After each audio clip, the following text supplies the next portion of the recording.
자, 시편 19편 7절부터 14절까지입니다. 우리가 교도 가시고 마지막 절 합독합니다. 시편 19편 7절 제가 먼저 읽습니다.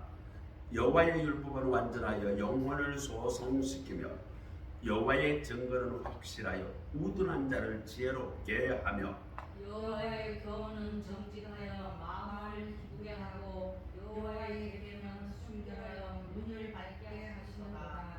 여호와를 경외하는 도는 정결하여 영원까지 이르고 여호와의 법도 진실하여 다 의로우니 그은 곧 많은 순금보다 더 사모할 것이며 꿀과 송이물보다 더 달도다. 또 주의 종이 이것으로 경고를 받고 이것을 지킴으로 상이 크니이다. 자기 허를 영리 깨달을 자 누구리요 나를 숨은 허물에서 벗어나게 하소서.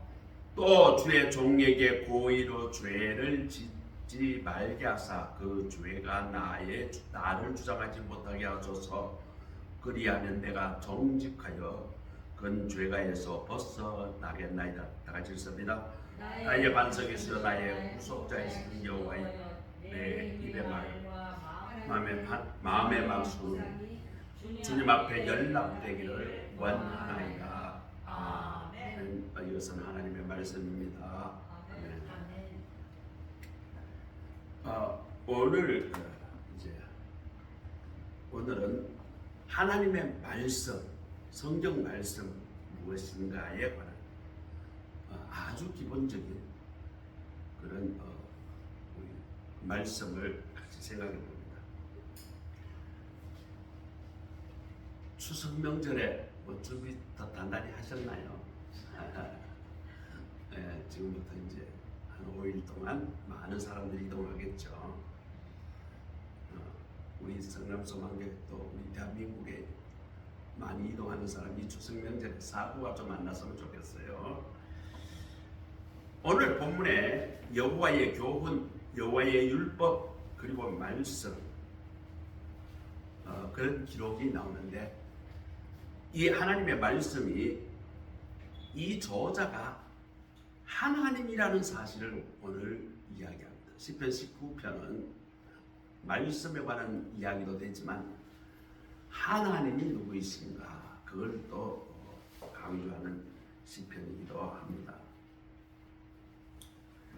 하나님의 말씀은 개인에게 그 말씀이 제대로 영향력을 미치게 되면 그 사람이 완전 변화됩니다.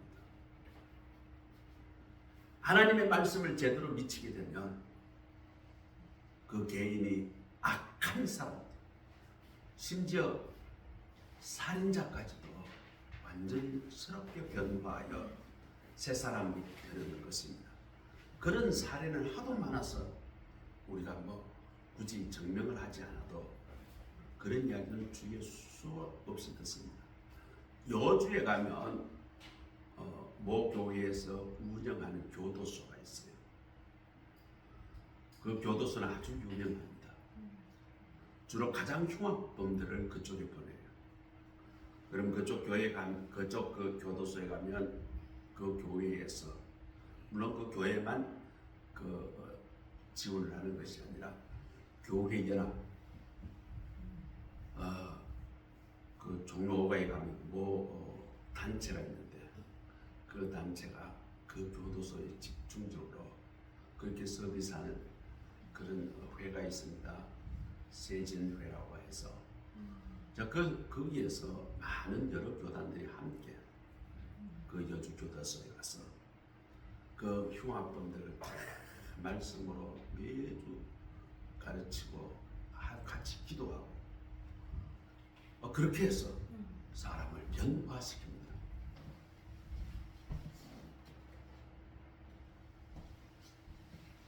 제 신학교 동기가 한 분이 그 일에 깊숙이 봉사를 하고 있어요. 인천에 그렇게 사역을 하고 있는데 그게 흉악범들이 오랫동안 거기 있다가 사회에 나오면 거의 가족들하고 관계가 끊어집니다. 한 20년, 10몇 년 이렇게 살고 나오면 그러면 가족들하고 관계도 안 되고 연락도 안 되고 또 가족들도 그렇게 흉악한 법률 집에 들어오는 걸 꺼려합니다. 그럼 이 사람들이 나오면 갈 데가 없어요. 그런 사람들을 거두어 가지고 밥도 먹여주고 잠도 재워주고 사회에서 자기 스스로 그렇게 살아갈 수 있을 때까지 교회가 먹여주고 재워주는 그런 사역을 하는 분도 계십니다. 그런데 아무리 흉악범이라도 하나님의 말씀만 제대로 들어가면 그 사람이 바뀌는 것을 경험한대요. 어떤 가정에 또 가정이 어려운데 그 가정에 하나님의 말씀이 들어가니까 완전히 변화되는 걸 제가 경험 많이 했어요. 지금 목사 되기 전에 집일을 할 때에 성가대원들이 한 6, 70명 그 가정들이 참 어려운 가정들이 많았습니다. 그러나 성가대 생활을 같이 하면서 그 말씀으로 그분들이 교육이 되니까 그 가정이 변해가지고 어렵게 사는 사람들이 그 가정이 극복되고 회복되고 다 건강하고 행복한 가정으로 변화된 거 많이 목격했어요. 그때 저희 집사람도 같이 그때 성가대원들 같이 했는데 처음에는 참 어려웠어요. 너무 사람들이 뭐라 그럴까 생활 수준이나 모든 것이 우리가 일반 사람이 생각하는 것보다는 너무 차이가 나니까. 그런데 나중에 한 몇 년 하니까 그 사람들이 깨우쳐가지고 잘못된 삶에서 변화되어서 그렇게 새벽기도도 하고요. 그런 사람들 많이 봤어요. 또 국가가 정말 가난하고 찌질이 못 살던 가난한 그런 국가가 기독교가 들어가는 곳곳마다 변화가 일어나요. 가난을 벗어나게 되고 무지에서 벗어나는 그런 것은 너무나 많습니다. 우리 대한민국이 그랬죠. 우리 대한민국 조선이 말이죠. 정말 우리가 못 살았어요. 일제강점기 때도 뭐 더 못 살았지만 그 전에도 뭐 마찬가지입니다. 전 국민이 70%가 노예 생활이었다. 그런 나라에서 복음이 들어오니까 지금 대한민국은 세계에서 손에 꼽히는 열 손가락 안에 드는 그런 부강한 나라가 되었고 경제적으로도 막강한 나라가 되었고 우리가 지금 뭐 산다 잘 산다 뭐 우리끼리 지금 이야기하고 있지만 다른 나라하고 비교가 안 됩니다. 잘 살았다면 일본이 지금 너무너무 어렵다는 소식을 늘 듣고 있어요. 지금 다른 나라에서는 한국에 가서 제발 살고 싶다고 어떻게든지 한국에 들어오면 불법으로다 있으면서 일을 해서 돈을 벌어서 그렇게 한번 자기 인생을 바꿔보겠다고. 그래서 우리 대한민국에서 우리나라에 들어와가지고 그냥 도망쳐서 일하는 사람 너무 많아요. 중국 사람도 오면 보통 국적을 1년 주고 일하던 채를 1년 주고 또 일로 오면 보통 2년 주고 이러는데 중국 사람 교포들 중에도 상당수가 그 기한을 넘겨 불법 체류한 사람이 우리나라에 너무 많아요. 왜요? 아니 불법이라도 있어서 우리나라에 있는 게 훨씬 좋다는 거예요. 그러니까 우리나라에 오는 거예요. 자, 오늘 본문 말씀에 하나님의 말씀을 어떻게 하면 우리가 하나님으로부터 축복을 받고 큰 상을 받을까? 오늘 그것을 한번 같이 묵상해 봅니다. 여호와의 말씀이 나에게 나의 삶에 어떤 유익을 남겨줄까? 첫 번째로 오늘 본문의 7절에 보니까 여호와의 율법은 완전하여 영혼을 소성시킨다.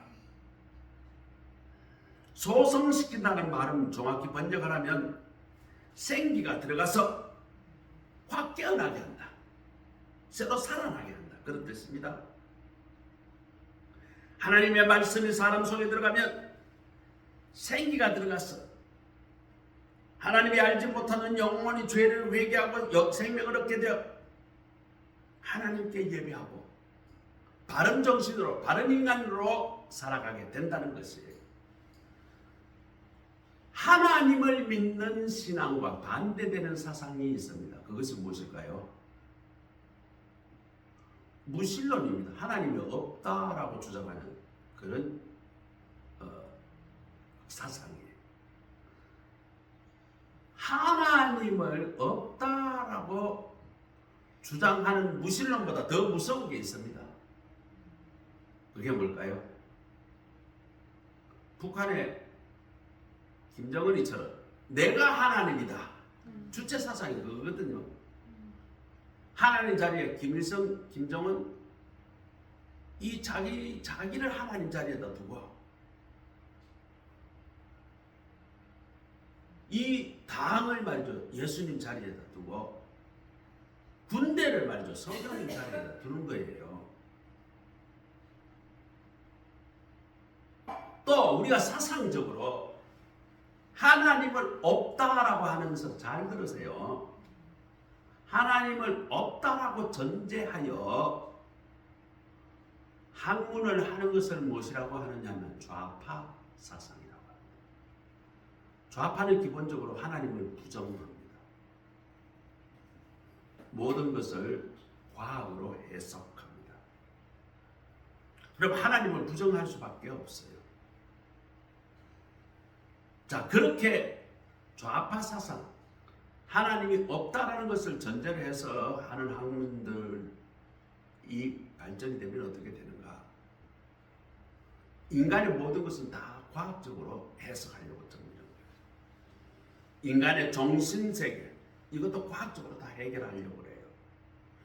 인간의 관계, 이것도 심리학이니 인간관계학이니 다 이런 학문으로 해석하려고 합니다.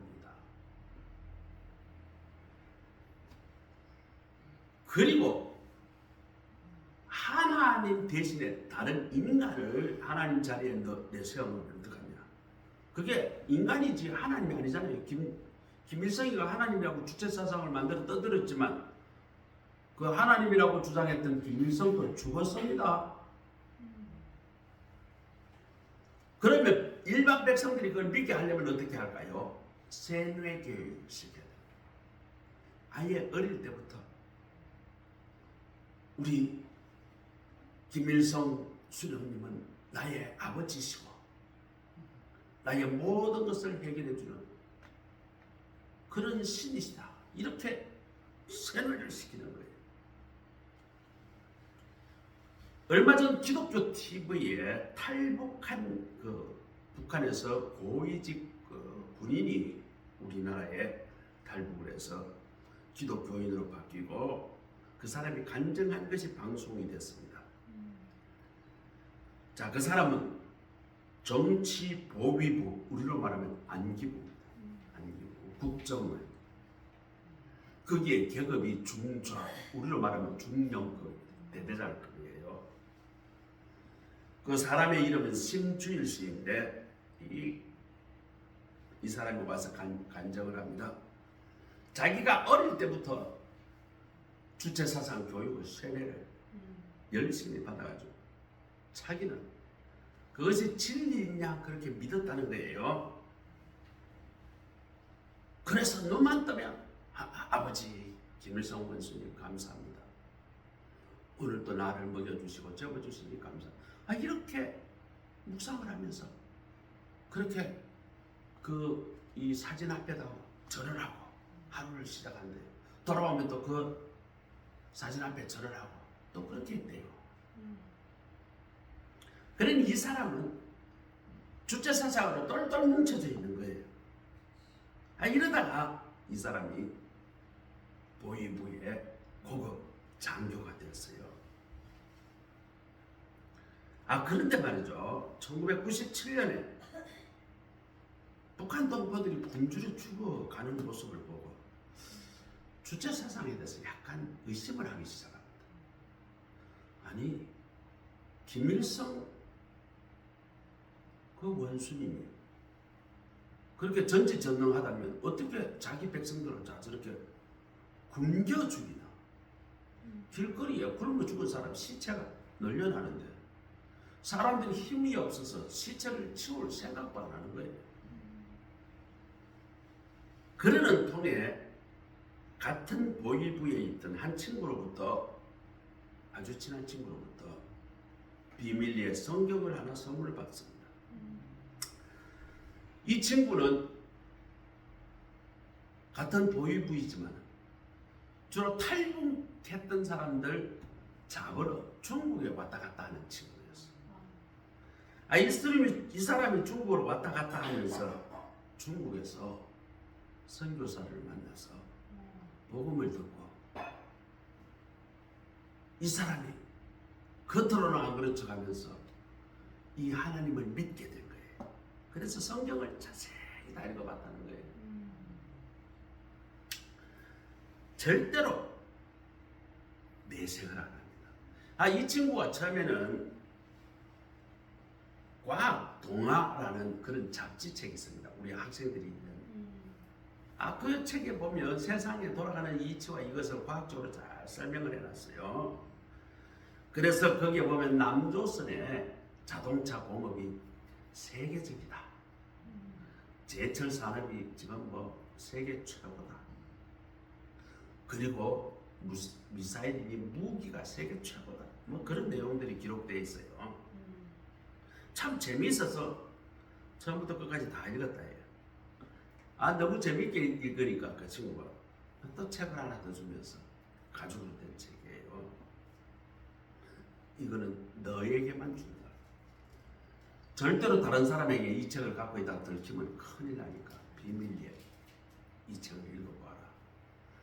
너 지금 읽은 이 과학동화보다도 100배, 1000배, 10,000배 더 귀중한 책이다. 그래서 말이죠. 절대로 내한테 받았다는 이야기도 하지 말고 들키지 말고 집에 가서 이불 뒤집어 쓰고 그리고 혼자 읽어라. 그래서 읽었는데 너무 재미없더라는 거예요. 창세기를 읽다가 말이죠. 야, 이거 뭐 세상 우주를 말이지 하나님이 말씀으로 창조했다. 고기도 말씀으로 창조했다. 이게 말이 안 되는 이야기지. 재미가 없어서 책을 덮어놨어요.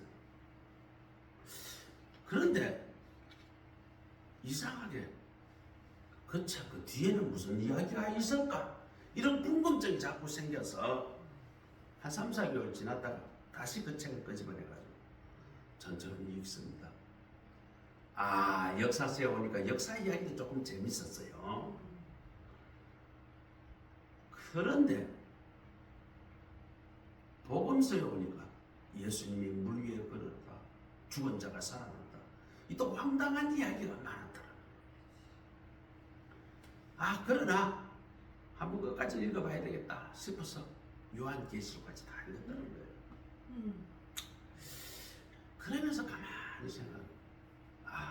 이게 성경인데 전 세계 사람들이 이걸 읽고 변화된 사람이 너무 많다는데 뭐가 그렇게 중요한 말인가?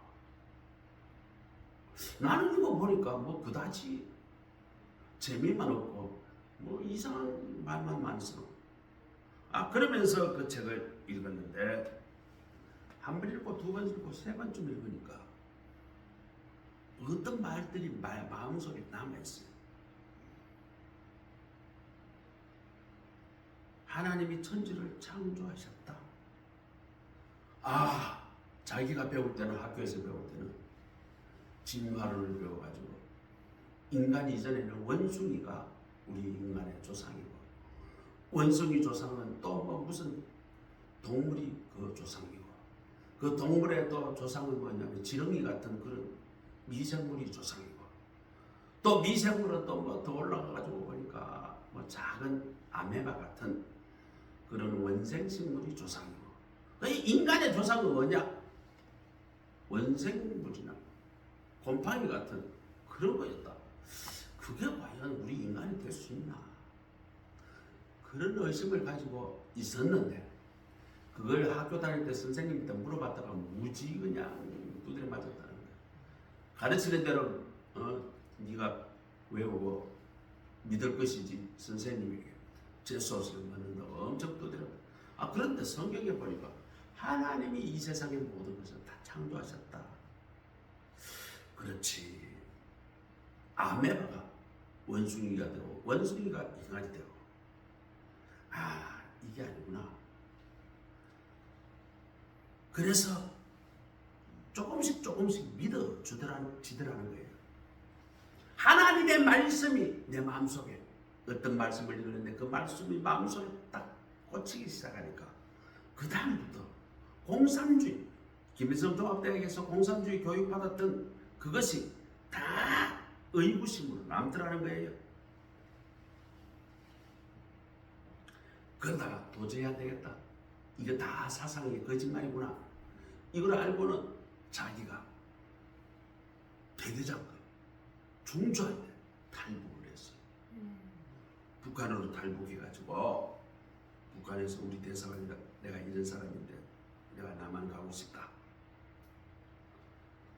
그래서 길림성을 거쳐가지고 대련해서 우리 국정원 사람들을 만났어요. 그리고 장문의 편지를 씁니다. 나는 이런 사람이고 이렇게 활동을 했고 지금 남한으로 탈북하고 싶습니다. 이 사람이 말이죠. 국정원 직원이 갔어요.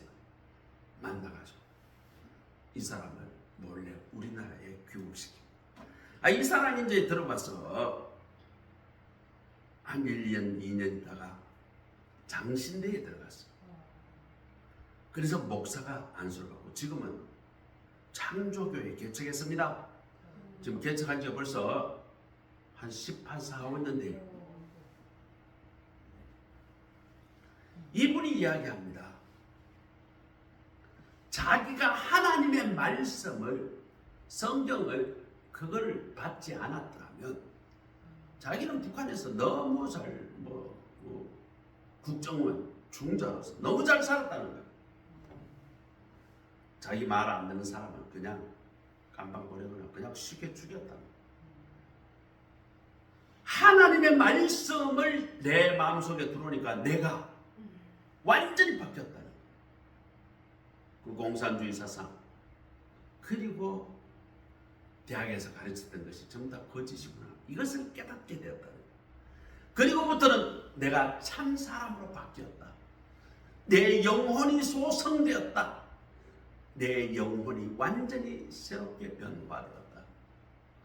우리는 사람을 대화를 해보면 그 사람의 됨됨이를 쉽게 알 수 있습니다.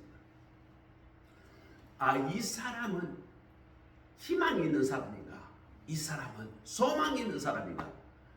이 사람의 입에는 부정적인 이야기와 썩은 이야기밖에 안 나오는구나. 들어보면 알아요.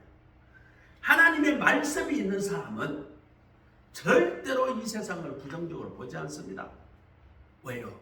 하나님이 함께 하신다는 걸 알기 때문에 그 영혼이 살아 움직이기 때문에 좋은 이야기, 긍정적인 이야기, 이 영혼을 소생시키는 이야기, 그런 생각과 그런 말과 그런 행동으로 가득 찬 사람이에요. 무엇이 그렇게 변화시키는가? 바로 하나님의 말씀이 그 사람에게 들어갈 때에 일어난다는 것입니다. 오늘 예배에 우리 참석하신 우리 모두 하나님의 말씀을 열심히 사랑하여 읽고 그 말씀을 내 마음속에 새김으로 그 말씀으로 우리의 영혼이 소성되는 우리 모두가 되시기를 주의 이름으로 축복합니다. 아멘. 하나님의 말씀이 우리에게 들어와야 돼요. 두 번째로는 성경 말씀은 사람을 지혜롭게 합니다. 여호와 7절에 보니까 여호와의 증거는 확실하여 우둔한 자를 지혜롭게 하며, 그래서 하나님의 말씀대로 살면 좀 더딘 것 같은데, 좀 바보처럼 그렇게 살아가는 것 같은데 오히려 그 사람이 지혜로운 삶을 살게 된다는 거예요. 방황하지 않고 인생을 망치지 않아요. 하나님의 말씀이 내 가운데 있게 되면 항상 말씀을 기준해서 내가 생각하는 것을 판단하게 됩니다. 이 세상에서 보면 공부 많이 하고요, 지똑똑하고 잘 살아간 사람 많아요. 그런 사람들이 사기당하고 속고요, 얼마나 고통 가운데 살아가는 사람 많은지 몰라요. 사업을 했는데 하기만 하면 속아요. 이 세상은 서로 속고 속이고, 잘 속이는 사람이 성공했다 이러면서 그 사람이 또 다른 사람한테 뒤통수마다 속고요. 이런 것들이 이 세상 사는 원리예요. 그것을 막기 위해서 최소한의 법을 만들어 둡니다. 그렇게 속여서 사기를 친 사람 잡아서 혼을 낸다. 뭐 그래 봤자 그 법 무서워가지고 사기치는 사람이 안 치나 그런 거 없어요. 대부분은 사기치는 사람들은 한 사람 깜빵에 보낼 사람을 같이 끼고 해요. 한 대여섯 명이 사기를 칩니다. 돈을 먹고 말이죠, 대부분 다 날라버리고 한 사람에게 모든 거 다 뒤집어서 그 사람만 깜빵을 보내버립니다. 그리고 그 사람이 몇 년 살다가 나오면 얼마 돈을 줍니다. 수고했다고. 그러면 사기를 당했던 사람들은 이거를 말이죠, 진짜 돈 보고 너무 엉뚱한 데 있는데 법으로 그 사람을 어떻게 할 수가 없어요. 이 세상에 어리석고 미련한 사람이 얼마나 많은지 몰라요. 자기 똑똑다, 그래서 대학 공부도 하고 자기가 좀 더 높은 자리에 올라가려고 정말 열심히 노력도 하고 그렇게 살다가 비참하게 인생을 끝내는 사람들이 많아요. 우리는 이 세상의 지식보다 더 중요한 것이 무엇인가? 인생을 어떻게 살아가느냐 하는 그 지혜가 더 중요합니다. 지식은 뭐냐 하면 자동차와 같습니다. 자동차라고 하면 지혜는 뭔가? 그것을 잘 운전하는 것이 지혜. 아무리 좋은 차를 가졌다 하더라도 운전수가 운전을 못하면 그 차는 얼마 안 가면요, 이리 받고 저리 받고 다 박아가지고 다 망가집니다. 좋은 차를 가져야 되지만 운전을 잘해야 돼요. 인생을 살아갈 때 열심히 공부도 하고 많은 걸 배워야 도 하지만 그것보다도 더 중요한 것은 하나님의 말씀으로 내가 지혜로운 자가 되어야 하는 것입니다. 그 지혜가 어디에서 오는가? 바로 하나님의 말씀인 성경을 통해서 우리에게 온다는 것입니다. 세계적인 컴퓨터 회사 IBM을 창립한 토마스 왓슨이라는 사람이 있습니다. 자, 이 사람이 회사를 만들어 놓고 우리 회사의 사문을 뭐라고 할까 고민을 하다가 성경을 읽다가 예수를 깊이 생각하라라는 성경 구절을 깊이 묵상합니다. 예수를 깊이 생각해라. 그 예수를 내가 생각할 때, 그 예수님의 말씀을 내가 깊이 묵상할 때, 그로부터 내가 지혜를 받게 된다.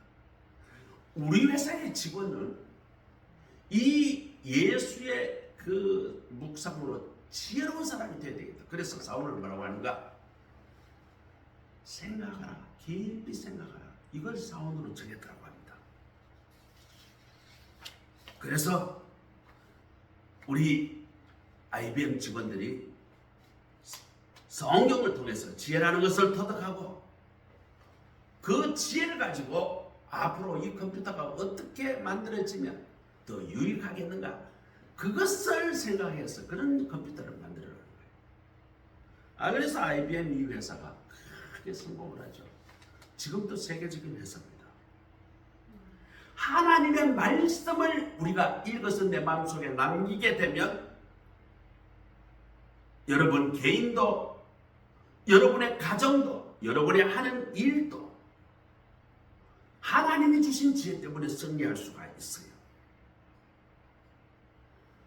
수많은 사람이 하나님의 말씀을 저버리고 세상이 주는 지혜를 가지고 이 세상을 살아가려고 합니다.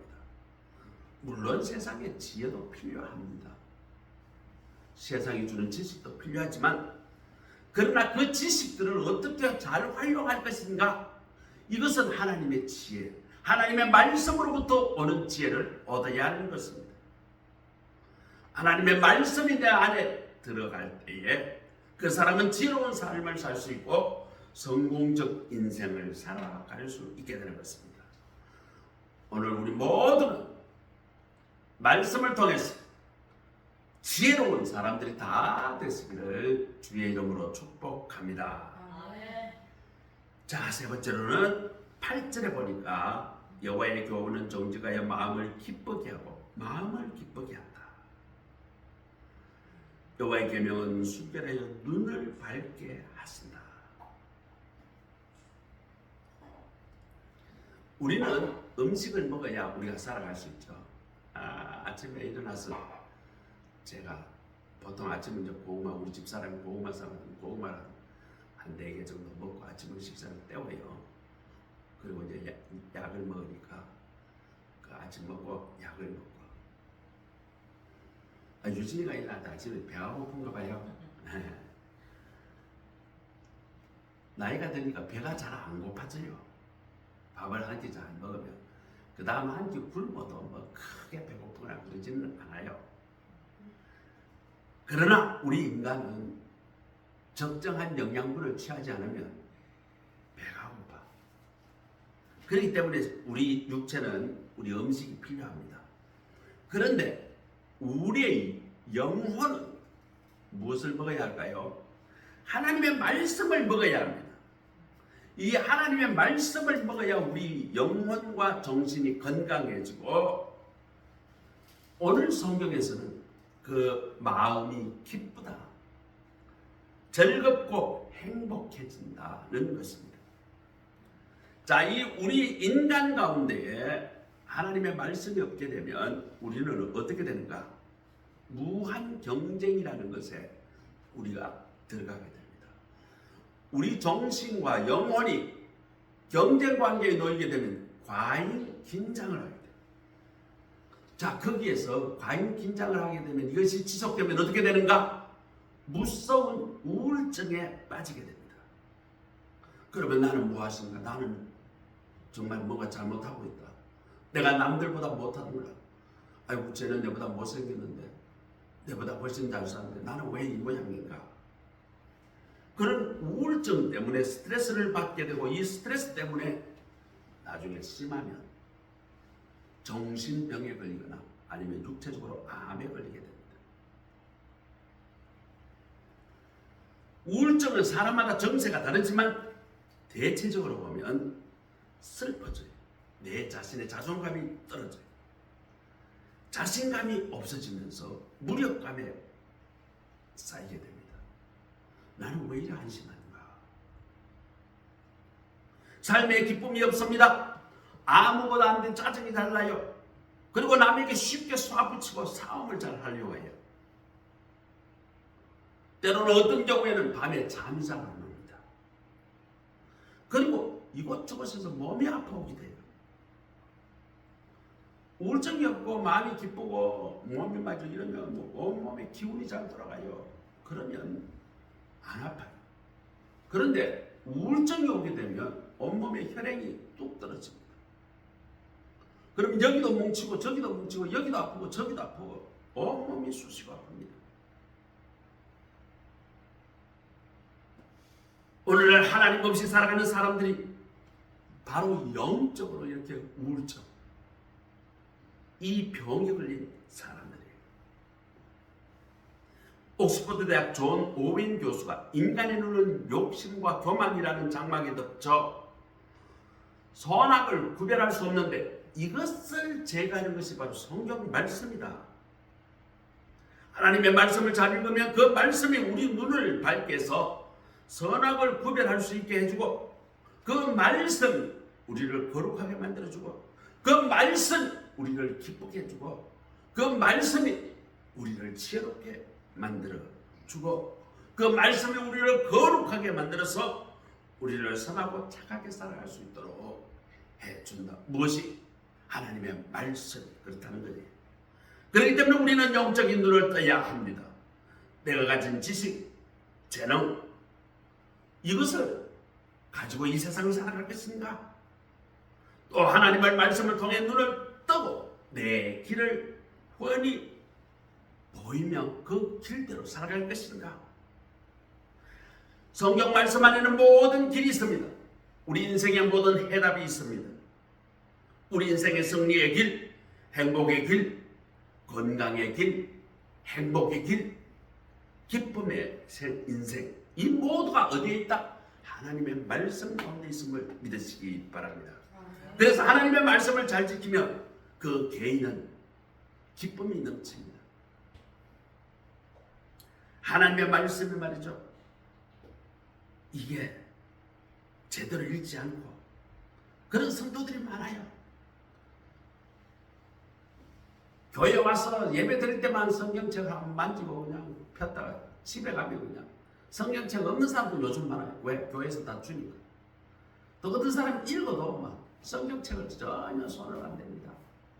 안 읽어요. 안 읽어요. 그런 사람이 매일매일 성경을 묵상하고 그 말씀을 내 마음속에 새기고 그렇게 하나님으로부터 지혜를 받아 그렇게 살아가야 하는데 말씀을 가까이 하지 않아. 우리 집 사람은 틈만 나면 인터넷으로 그냥 성경 말씀을 대신 읽어주는 그걸 듣고 좋아요. 그 말씀을 읽고 깊이 묵상하는 것도 좋아요. 하나님의 말씀으로 기초를 세우지 않은 인생은 뭐 열심히 하는 것 같지만 그 인생은 흔들리는 터 위에 모래 위에 집을 짓는 것과 같다라고 하였습니다.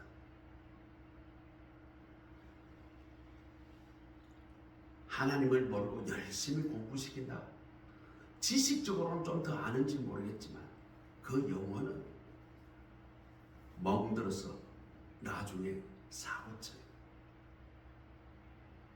의사들 중에 폐류나 판사 검사 중에 좌파가 되는 거예요. 그래서 하나님의 성경 말씀을 통해 자녀에게 부지런히 가르치라. 길을 갈 때나 앉아 있을 때나 서 있을 때나 누워 있을 때나 일어날 때나 열심히 가르치라고 신명기에서 말씀하고 있습니다. 서울 약수동에 한 권사님이 계셨습니다. 남편은 교회는 잘 안 가지만 사업을 잘해서 돈을 잘 벌다 줬다 해요. 이 권사님 말이죠. 남편이 돈을 많이 갖다 주니까 또 교회에다 헌금을 좀 많이 냈어요. 11조도 풍성풍성 되고. 그러니까 교회에서 무슨 일을 한다면 또 찬조금도 많이 내고. 이러니까 말이죠. 이 권사님이 젊었을 때 30대에 교인들이 투표를 해가지고 이 사람이 권사가 됐어요. 30대. 근데 이 권사님은 주일 낮 예배만 반짝 얼굴 비치고 그리고 주중에는 말이죠. 세상 강남에 있는 저 친구들하고 어울려가지고 밥 먹고 놀러 다니고 이 돈 쓰고 골프장에 가고 아주 그냥 돈 쓰는 재미로 살아갑니다. 이 엉터리 권사님 아들이 하나 독자가 있었는데 이놈이 말이죠. 아버지는 돈 번다고 낮에 그냥 거의 뭐 집에 늦게 들어오고 엄마도 친구들하고 올리고 골프 치러 간다고 다 바깥으로 놔돌고 이놈은 아들이 말이죠. 고등학교 다닐 때 나쁜 친구하고 어울려가지고 가출을 합니다. 그리고 경찰서 유치장을 들락날락 하다가 이놈이 말이죠. 집에 언제 들어오는가? 돈 떨어지면 들어와가지고 어머니 지갑 열면 돈 거기 있는 걸 다 들고 떠나갑니다.